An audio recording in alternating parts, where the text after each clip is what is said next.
I'm a teacher. Mary. So many of you. Sorry. Excuse me.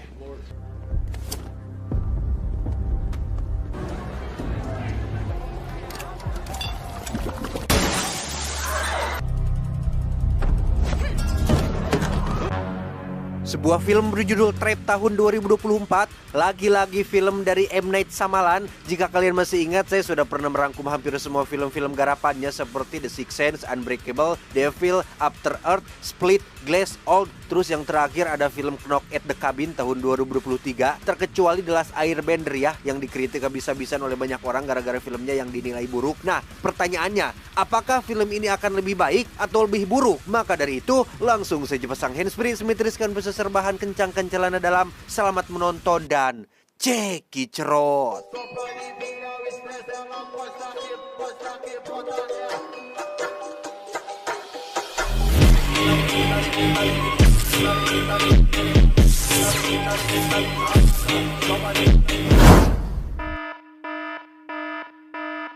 I don't for no pain to fight back. All my life I've been steady. Berlatar di Amerika Serikat, kisah akan berfokus pada seorang ayah bernama Cooper, tapi tidak kurang pergaulan. Ia dan putrinya bernama Riley baru saja tiba di tempat konser seorang penyanyi terkenal, di mana sebagai ayah yang baik, Cooper menemani Riley nonton konser ini, meski sebenarnya ia tidak terlalu suka dengan keramaian.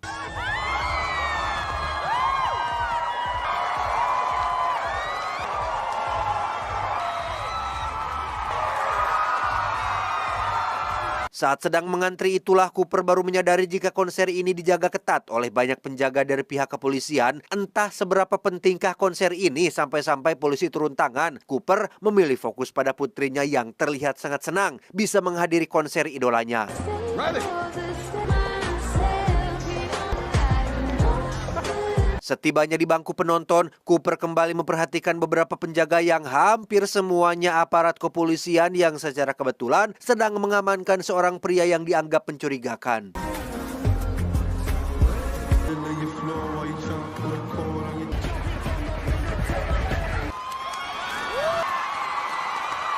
Dan inilah Lady Raven, sang penyanyi yang menjadi idola kaula muda saat ini, di mana Riley sangat amat kegirangan bisa melihat idolanya secara langsung dengan Cooper yang juga senang melihat putrinya bahagia.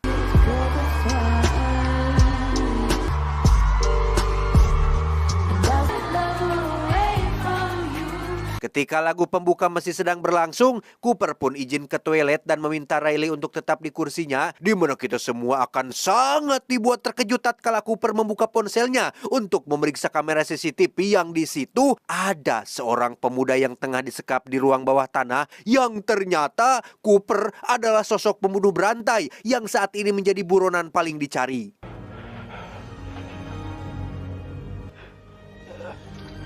Saat Cooper sedang cuci tangan itulah ia melihat seorang wanita tua yang sedang berdiri, di mana itu tidak lebih dari hanya penglihatan Cooper saja, dan sosok wanita tersebut merupakan mendiang ibunya.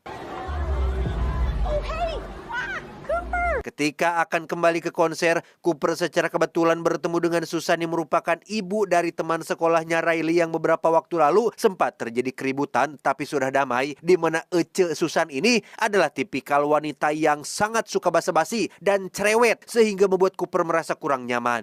Jody and Sarah see her sitting right there in section. See you soon. Yeah, good to see you. Tak hanya aparat kepolisian saja yang terlibat, pihak FBI pun turut campur dalam konser ini sehingga bisa disimpulkan bahwa konser ini tidak semata-mata digelar hanya untuk hiburan saja. Kembali ke Cooper yang sudah berada di dalam, ia kembali melihat beberapa penjaga yang masih saja mengamankan satu persatu orang yang dianggap mencurigakan, di mana saat Lady Raven sedang break sebentar, Cooper dan Riley pun keluar untuk membeli merchandise berupa kaos yang dijual di beberapa kios di sana. Can I get that in the small, please? I want that too. Riley terlambat datang karena stok kaos yang ia inginkan sudah habis terjual, di mana Cooper memintanya untuk sabar karena mungkin belum rezekinya. Melihat ketulusan ayah terhadap putrinya membuat salah satu penjaga kios bernama Jamie pun menjadi simpati dan mengatakan bahwa masih ada stok kaos di gudang dan ia akan menyisakan satu khusus untuk Riley. Sadar bahwa Jamie adalah tipikal pria yang baik dan bisa dimanfaatkan, membuat Cooper memiliki ide untuk menanyakan tentang alasan kenapa banyak aparat kepolisian yang menjaga konser ini. This whole concert? It's a trap. Wow. Here? Yeah. Ya, seperti yang tidak bisa Anda tebak, konser ini adalah sebuah jebakan. Jebakan untuk menangkap seorang pembunuh berantai paling dicari yang tiada lain adalah si Cooper itu sendiri. Menyadari hal ini, Cooper pun mulai berpikir keras untuk mencari jalan keluar yang aman. Ia mendorong seorang wanita yang sedang mabuk untuk mengalihkan perhatian dua penjaga. Namun, saat akan keluar, muncullah penjaga lain yang menggantikannya, sehingga ia pun memutuskan untuk masuk kembali ke konser.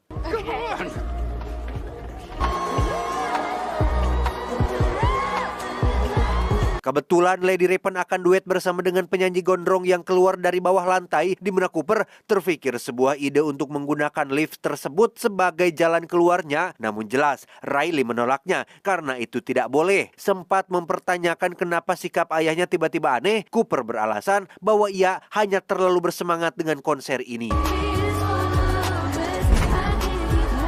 Tak bisa hanya tinggal dia menunggu para polisi mengamankannya, Cooper pun izin keluar lagi dengan alasan untuk mengambil kaos yang dijanjikan oleh Jamie, si penjaga kios, yang mana saat sudah ketemu, Jamie dengan polos dan terlalu percayanya mengajak Cooper menuju gudang menggunakan kartu kunci sebagai akses masuknya.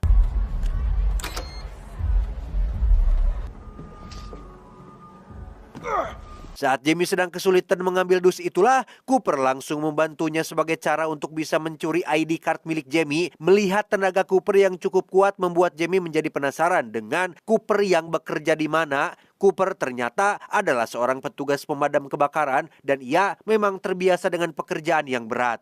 You're not squeamish, are you? Oh, yeah? Disitulah Jamie menceritakan tentang sosok The Butcher yang artinya si penjagal alias julukan untuk Cooper sebagai pembunuh berantai, di mana Cooper ternyata pernah memutilasi korbannya dengan sangat keji dan membuangnya ke selokan, di mana Jamie mengaku punya fotonya dan itu sangat-sangat mengerikan. Like, this dude is next level insane. I'm sorry. I didn't mean to upset you.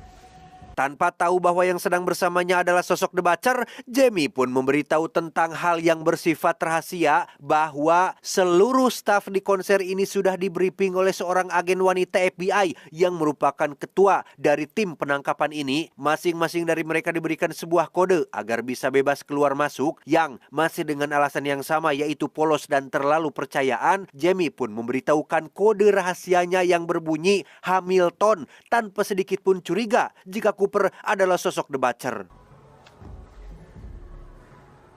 Hamilton. Setelah mendapatkan ID card-nya, Cooper pun memasuki sebuah ruangan yang mungkin ada jalan keluarnya, tapi ternyata di sana ada tim SWAT yang sedang melakukan briefing, sehingga dengan menggunakan ID card milik Jamie, Cooper pun pura-pura memeriksa stok kopi dengan melewati tim SWAT tanpa dicurigai. Excuse me. Where do you guys keep the sugar? Here, use my stash. Saat keluar, Cooper berhasil mencuri walkie-talkie yang ada di sebuah tas sehingga ia bisa mendengarkan percakapan semua tim yang ada di konser ini. Sesuai tebakan, Cooper menggunakan headset walkie-talkie untuk mendengarkan setiap pergerakan dan rencana semua tim di konser ini, di mana sang pemimpin tim yang merupakan agen FBI wanita pun terdengar sangat cerdik, yang hal itu dibuktikan ketika ia memberi arahan pada semua anggota bahwa target mereka tidak akan panik dengan situasi seperti ini dan tetap fokus mencari jalan keluar, yang memang hal itu terbukti benar. Our person won't panic. He's here and he's trying to figure out a way out.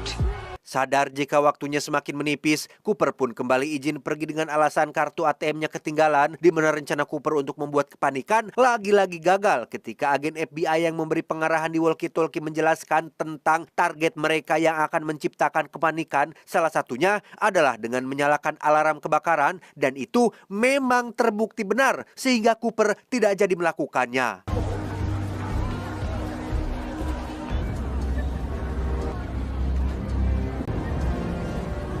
Tak menyerah, Cooper membuat kericuhan dengan cara lain, yaitu menggunakan botol minyak yang dimasukkan ke dalam minyak mendidih sehingga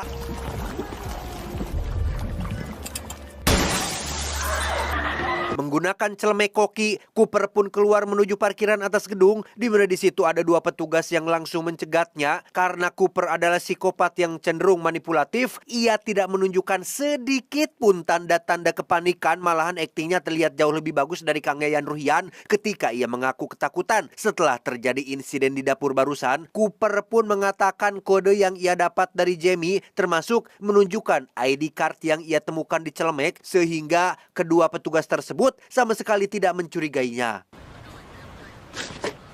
By the way, sebelum pergi, Cooper yang penasaran dengan suara wanita di walkie-talkie pun bertanya kepada para petugas tentang siapa wanita yang memimpin briefing tadi pagi. Si petugas pun menjawab bahwa itu adalah seorang profiler. Sedikit informasi, profiler kriminal adalah pakar yang bertugas mengidentifikasi pelaku kejahatan serius. Mereka punya pengetahuan untuk mengenali perilaku, psikologi, dan cara berpikir seorang penjahat macam si Cooper ini, termasuk sudah berhasil menangkap sekitar 10 orang yang melakukan kejahatan yang sama persis seperti yang dilakukan oleh si Cooper. Sehingga pertanyaannya, apakah Cooper akan lolos dari si profiler ini? well, that's a relief.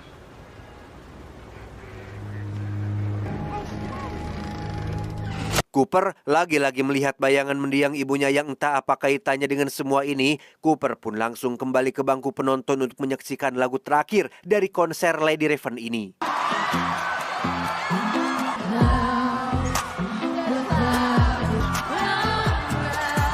Disitulah Riley mengatakan tentang gimmick Lady Raven ketika ia akan mengajak satu penonton beruntung yang diajak naik ke panggung, termasuk diajak ke belakang panggung untuk foto bareng. Mendengar kata belakang panggung, disitulah Cooper langsung terbesit tentang sebuah rencana dan akan membuat Riley putrinya dipilih sebagai penonton beruntung tersebut. Dengan insting psikopatnya, Cooper bisa dengan mudah menemukan panitia penanggung jawab konser. Ia pura-pura menabrak si panitia, mengajaknya basa-basi hingga membahas cerita palsu tentang Riley putrinya yang baru sembuh dari sakit leukemia, sehingga secara otomatis si panitia yang mendengar cerita meyakinkan itu pun langsung menunjuk Riley sebagai penonton beruntung yang akan naik satu panggung dengan Lady Raven. Riley, you wanna come dance with me?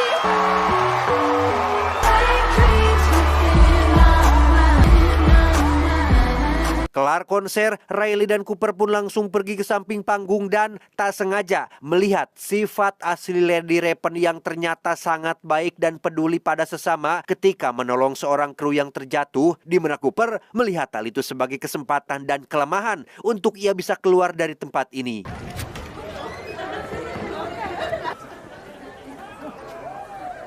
Setelah berada di belakang panggung, Cooper langsung membisiki Lady Raven untuk bicara empat mata dengan alasan ingin membicarakan terkait kondisi penyakit Riley, di mana saat mereka berdua sudah masuk ke ruang pribadi, Cooper dengan terang-terangan mengatakan bahwa dialah yang mereka semua cari, dialah sosok The Butcher yang menjadi buronan, yang karena Lady Raven seolah tidak percaya, Cooper pun menunjukkan satu korbannya yang saat ini sedang terkurung di ruang bawah tanah.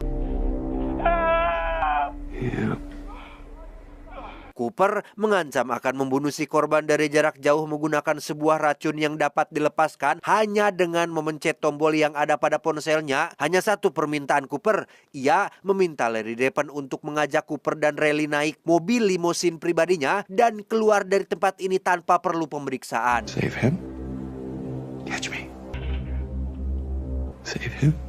Catch me. Pada akhirnya, Cooper pun berhasil berjalan keluar dengan leluasa tanpa perlu pemeriksaan dari petugas, termasuk naik mobil limosinnya milik Lady Raven. Sementara untuk si profiler, ia tampak sangat kecewa dengan strateginya yang belum berhasil.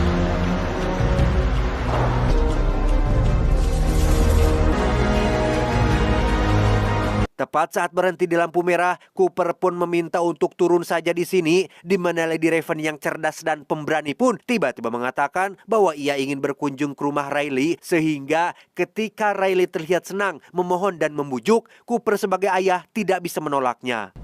What's the address, sweetheart? 108 Monk Road. Setibanya di rumah, Lady Raven langsung disambut oleh istri dan adik Riley yang masih kecil, bahkan diajak masuk ke dalam rumah dengan Cooper yang langsung memperingatkan agar Lady Raven tidak berbuat macam-macam jika ingin si korban tetap hidup. I'm in control. Saat sedang mengobrol, Lady Raven pun memainkan piano yang ada di sana. Cooper meminta Riley untuk duet dengannya sembari direkam menggunakan ponsel miliknya, di mana Lady tiba-tiba merebut ponsel Cooper dan langsung masuk ke toilet. I have to go to the bathroom. Where is it? Cooper? I need my phone. Dad! Sambil menggedor-gedor pintu, Cooper terus berteriak meminta ponselnya dikembalikan. Hal itu membuat istri dan kedua anaknya ketakutan, sehingga Cooper segera membawa mereka ke kamar atas dan mengurung mereka di sana. Karena ponselnya tidak sempat Cooper kunci, Lady Raven bisa langsung mengakses CCTV dan bertanya kepada si korban terkait ciri-ciri tempat ia dikurung. Si korban mengatakan bahwa ia terkurung di ruang bawah tanah dengan pintu berwarna biru, dan di sekitar lokasi ada sebuah patung singa yang rusak yang entah di mana itu.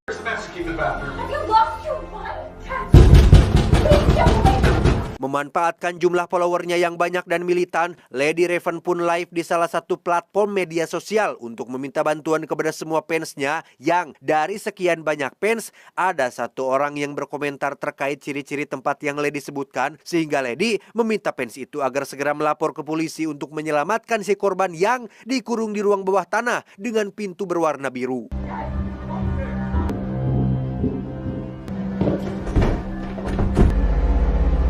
Dan ya, Cooper berhasil membuka pintunya dan langsung memeriksa ponselnya yang ternyata si korban sudah berhasil dievakuasi. Sadar bahwa dirinya sudah ketahuan, Cooper pun segera membawa Lady Raven masuk ke dalam mobil milik sang istri di garasi dan berniat membawanya ke tempat rahasia. Cooper? Sebelum berangkat, mereka berdua sempat terlibat perbincangan singkat terkait penyebab kenapa Cooper menjadi manusia kejam seperti ini. Ternyata dulu sewaktu masih kecil, Cooper sering dihukum oleh ibunya dan mendapat kekerasan luar biasa, sehingga kenangan itu secara tak sengaja telah menciptakan sosok monster dalam dirinya untuk membalas dan melampiaskan kebenciannya dengan cara menculik dan membunuh orang-orang secara acak. There's a way to turn yourself good. Oh, that's just not true. Tak ingin membahas tentang masa lalunya lagi, Cooper pun segera membuka pintu garasinya dan tiba-tiba... Ya, istri dan kedua anak Cooper pun sudah ngejentul di luar rumah setelah mereka berhasil keluar melalui jendela kamar. Dan berakhir sudahlah aksi Cooper ketika para polisi tiba di sana, sehingga Cooper yang tidak punya pilihan lain pun terpaksa menutup garasi pintu dan memilih bersembunyi di dalam rumah. Tapi eits, tunggu dulu, Cooper bukanlah tipikal orang lemah yang mudah menyerah. Ia sudah menyiapkan sebuah terowongan rahasia yang ia buat jauh-jauh hari untuk kemungkinan terjadinya situasi seperti ini, sehingga ketika para polisi mulai merangsek masuk, Cooper sudah kabur jauh melalui terowongan yang berujung di rumah tetangga.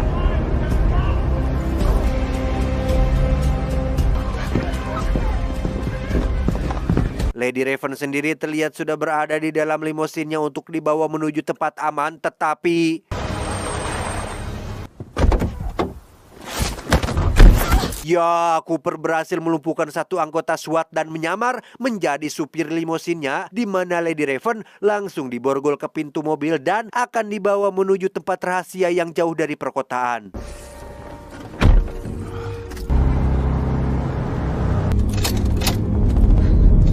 Saat sedang terjebak macet akibat keramaian, Lady Raven kembali menggunakan popularitasnya sebagai penyanyi terkenal dengan membuka kaca jendela yang membuat semua orang langsung mengerubutinya, di mana Lady juga berhasil mematahkan batang besi yang terikat dengan borgolnya dan langsung pergi keluar dengan semua orang yang dengan cepat mengerubutinya.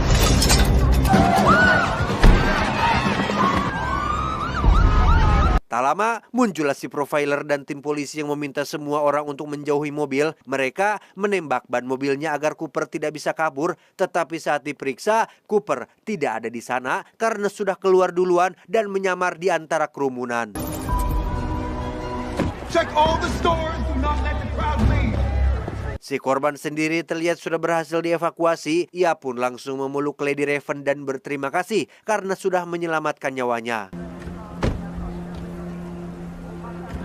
Beralih ke rumah Cooper, si profiler sempat menyarankan agar si istri pergi ke tempat aman untuk sementara waktu. Namun karena ia tidak suka meninggalkan rumah, si istri pun memilih tetap di sana dengan akan dijaga oleh beberapa polisi yang berjaga di luar. It's not a projection of our fears. Tak lama setelah profiler pergi, si istri pun menonton video penculikan si korban yang sudah dirilis, di mana si istri benar-benar tak menyangka jika selama ini ia hidup dengan seorang pembunuh berantai yang sangat kejam. You always do that. You always stand with your left hand on your hip like it's holding you. Dan ya, Cooper kembali ke rumahnya untuk menemui sang istri sekaligus menanyakan kenapa si istri mengkhianatinya. Ternyata otak di balik jebakan konser itu tidak lain dan tidak bukan adalah sang istri sendiri. The smell of cleaning fluid on your clothes. Secerdas dan serapi apapun Cooper menyembunyikan kegiatan rahasianya, ia tetaplah manusia biasa yang bisa melakukan kesalahan. Si istri rupanya sudah lama menyadari tanda-tanda mencurigakan dari Cooper, seperti sering keluar malam, pulang-pulang bajunya bau pemutih dan terkadang bau amis darah. Bahkan pernah satu kali si istri melihat Cooper berbohong dengan sangat fasih dan sangat meyakinkan ketika menolak undangan pesta dari tetangga. Yang hal itu semakin membuat si istri curiga dengan bagaimana seseorang yang normal bisa berbohong semeyakinkan itu. Where did he learn to do that? I find it just as comforting. Menggunakan nama samaran, si istri pun mengirim pesan kepada polisi terkait ciri-ciri Cooper termasuk rencana nonton konsernya bersama Riley. Langkah itu si istri ambil demi membuktikan apakah kecurigaannya benar atau salah. You're not okay, Cooper. We could have managed. Pada akhirnya, Cooper akan menghabisi istrinya malam ini atas dasar pengkhianatan yang tentunya semua orang sepakat. Jika pengkhianat tidak bisa dimaafkan, Cooper pun membuka bajunya dan menggunakan pisau dapur sebagai senjata. Si istri mencoba mengulur waktu dengan mengajak Cooper untuk makan kue buatan Riley untuk yang terakhir kalinya, yang karena itu buatan putri kesayangan. Cooper pun tidak bisa menolaknya.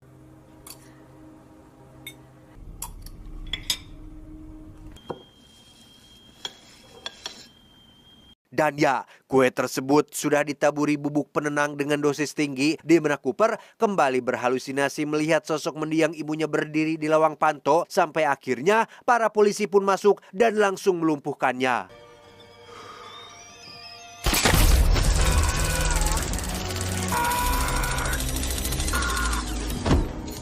Faktanya, ini semua masih bagian dari jebakan yang dibuat oleh si profiler yang memanfaatkan si istri untuk menangkap Cooper. Tak bisa berkutik lagi, Cooper pun pasrah digiring ke penjara. Namun sebelum itu, ia meminta waktu sebentar untuk mendirikan sepeda Riley yang jatuh. Dan tak lama, muncullah Riley datang memeluk ayahnya untuk terakhir kalinya.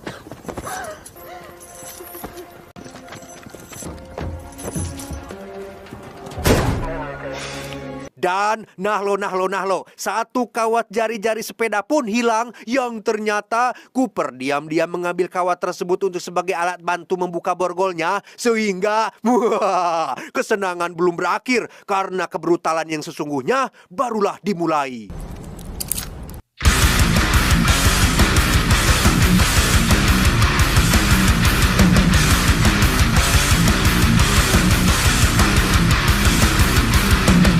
Tamat ending yang cukup mengentangkan. Banyak orang yang mengkritik film ini hanya sebuah cara untuk sang sutradara mempromosikan lagu anaknya. Ya, sosok Lady Raven di dunia nyata adalah anaknya M. Night Shyamalan, sang sutradara itu sendiri yang juga berperan sebagai panitia di acara konser. Dan ada juga pendapat lainnya mengatakan bahwa judul trap atau jebakan yang dimaksud adalah ditujukan kepada para penonton. Kita semua yang kena jebak harus menyaksikan penampilan Lady Raven dalam proporsi banyak di film ini. Kalau kalian nonton langsung, ada banyak penampilan si Lady Raven yang diberikan kesempatan atau penampilan yang durasinya cukup panjang dan cukup banyak gitu. Kalau menurut saya pribadi, terlepas dari film ini sebagai promosi anaknya atau tidak, ya seru-seru saja sih kalau menurut saya mah. Plot ceritanya bagus-bagus saja, seru, tegang, menghibur, tidak ada yang salah. Meskipun ada beberapa hal yang memang kurang masuk akal dan kurang dari beberapa hal lah, nggak bisa disebutkan, susah juga ngejelasin satu persatu. Tapi oke lah, kalau menurut saya mah bagus loh, bagus kok ini, masih layak untuk ditonton. Pesan yang bisa kita ambil dari film ini adalah sejelek-jeleknya manusia adalah orang yang bermuka dua. Dia datang ke sini dengan satu sikap, dan bila datang ke yang lain dengan sikap yang lain. Saya John mewakili orang-orang yang mukanya cuma satu, mengucapkan terima kasih dan sampai jumpa di video selanjutnya. Adios. Kentut tebal, Christopher Nolan.